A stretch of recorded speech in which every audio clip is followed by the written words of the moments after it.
Hi guys! Magluluto ako ngayon ng ginataang hipon. Ito yung huling gata at ito naman yung unang gata. Ang tawag namin dyan sa Bicol ay liputok. At ito naman yung ating gagataan na hipon.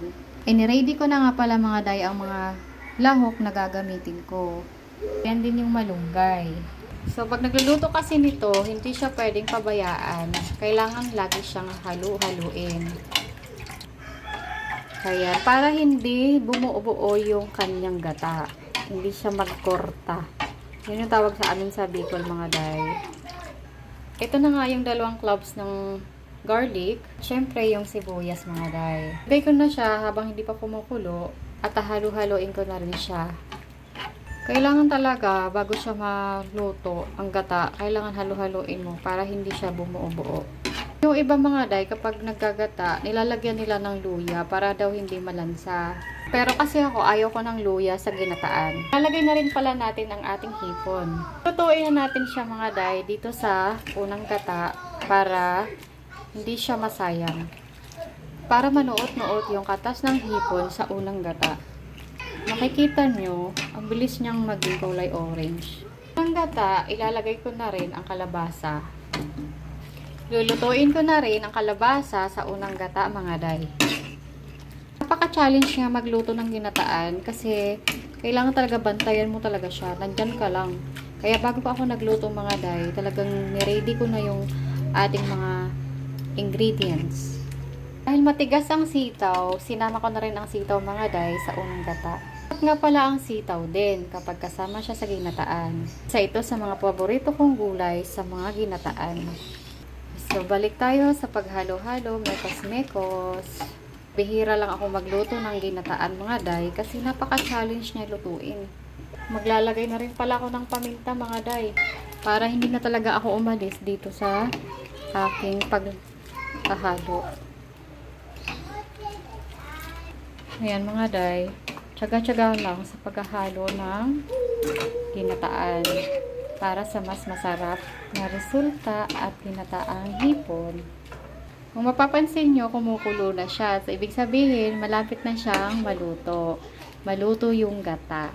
Di ba mga day, napaka-challenge? Kasi, hihintayin mo pa yung kalabasang lumambot, pati na rin yung sitaw. Samahan ko nga sana to ng squid, mga day. Kaso sabi ko, parang hirap nyo yung palambutin. Baka hindi ko matansya ang pagluluto.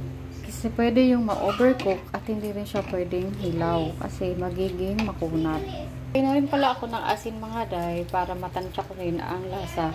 So, dapat ganyan, mga day. Hindi ka dapat niya maiwan sa pagkulo niya. Kailangan bago yan makakulo ay nahalo mo na siya. So, ibig sabihin, hindi mamumuo yung mga gata. Mapapansin nyo, mga day, ang kinis pa rin ng gata at ang linis. Kasi nga, iniwasan natin siyang maging buo-buo. Ito nga pala yung liputok, mga day. Sa Bicol lang tawag namin dyan, liputok. Yung mga day, kumukulo na siya, hindi na mapigilan. Kailangan halu-haluin na talaga natin siya, no? Ibig sabihin, malapit na. Malapit nang lumambot. Dagdagan ko nga pala ng asin. Ayan, malabo na yung gata, mga day. Hihintayin ko nga lang pala, mga day, na maluto yung unang gata at mag-unti yung sabaw. At kapag naluto na siya, pwede na rin natin ilagay yung liputok, yung unang gata.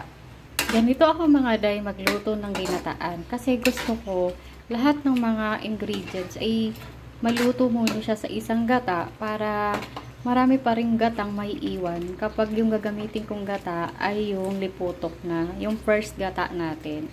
Kailangan mo lang talaga maging matyaga sa pagluluto at dahan-dahan mapapansin mo din na maluluto na rin yan. 11:21 nga pala ako, mga day, nag-start magluto nito. So, ngayon, 11:36 na. So, 10 minutes pa lang natin naluluto ang hipon na to. Napakabilis maluto, mga day. Napakabilis niya lang lumambot. Anli-halo. Anli-halo kay ube. So, ayan, mga day. Hanggat hindi nga siya lumalambot, hindi natin yung tatantanan kakahalo. At yung kalabasa kasi, gusto ko siyang madurog dyan sa gata para pag nilagay mo siya sa kanin at sinabaw mo sa kanin, makikita mo talaga yung kalabasa na nakakalat sa kanin. So, ayun mga day, kailangan tsaga-tsagaan lang talaga yung paghahalo mga day. Napansin nyo po, iba na yung kulay ng gata. Pero unang gata pa lang yan mga day. Para mas masarap ang yung mga ginataan mga day, kailangan talaga alagang-alaga siya sa paghahalo. Diba? Dahil hindi na mapigilan ang pagkulo mga day at luto naman na ang kalabasa, pwede na nating ilagay ang lipotok na gata. So, ito yung unang gata mga day. So, ayan na mga day. Kita nyo naman, paghahaluin na natin yung lipotok dito sa unang gata. Pero yung gatang una ay naluto na syempre.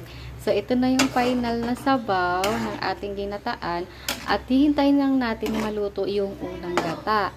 So, kapag naluto na yan, at lumambot na rin yung lahat ng gulay, pwede na rin natin siyang ikain. Yun nga pala mga day, ang sikreto para masarap ang ginataan at para hindi maubos yung gata. Kailangan talaga merong unang gata at pangalawang gata. So, halo-haloin ko lang itong mga day hanggang sa maluto yung pangunang gata. At, syempre, meron pa tayong ilalagay na isang gulay. Yay! Kailangan talaga mga day, alalay yung paghalo-halo kasi pag hindi mo naalalay, talagang mauunahan ka ng korta ng gata. Magbubuo-buo talaga siya lalo na sa kapag nilagay mo na yung unang gata. Hindi nga lang kagandahan mga day yung nabili kong kalabasa. Kasi yung kalabasa na nabili ko alanganin.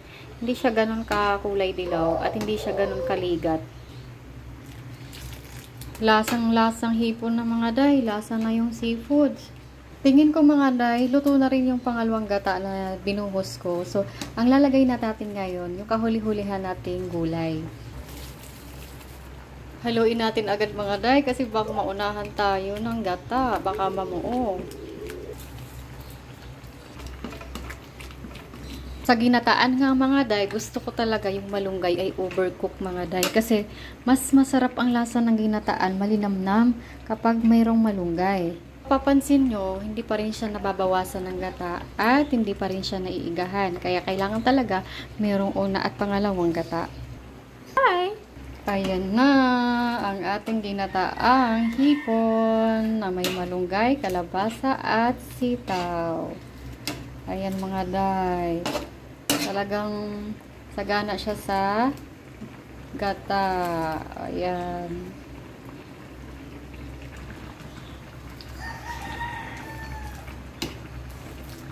Na mga day, pwede na natin siyang patayin.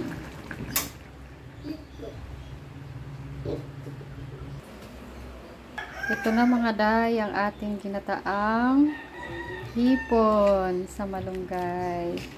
Grabe yung ano, sarap oh. Sarap oh.